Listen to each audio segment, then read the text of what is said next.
On passe une première couche de teinture, après on ponce, après on repasse la teinture jusqu'à temps que ce soit lisse. Elle n'avait jamais cousu de sa vie. Et pourtant, depuis un mois, les réalisations s'accumulent sur son plan de travail. Isabelle travaillait dans le commerce et la cartonnerie jusqu'à ce que Pôle emploi l'oriente vers la maroquinerie. C'est intéressant, on ne voit pas les journées passer, c'est un travail qui est vraiment, un métier qui est vraiment... Moi je m'épanouis, franchement. 8 stagiaires suivent actuellement cette formation de 3 mois. Je suis en train de découper des gabarits qui permettront ensuite de découper les pièces en cuir pour fabriquer le sac que vous voyez ici. Grégory était responsable commercial dans une grande entreprise de Limoges. Il a eu le coup de foudre pour le cuir après un bilan de compétences. Ce qui me plaît dans le travail du cuir, c'est la mise en œuvre, le fait de travailler un produit qui doit être beau et de qualité et qui doit se transmettre aussi souvent.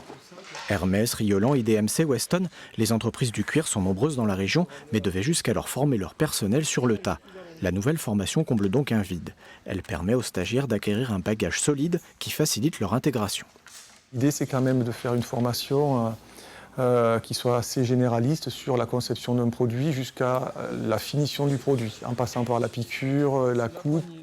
Les résultats des premières promotions sont prometteurs. Nous avons démarré la première action de formation le 5 novembre dernier. On est à la 3e action de formation et le taux de placement est supérieur à 90%. Derrière le taux de placement, c'est insertion définitive à l'issue de la formation dans l'emploi. L'UIMM a investi plus de 200 000 € dans ce plateau technique, anticipant dans les 3 ans la création de plusieurs centaines de postes en Limousin.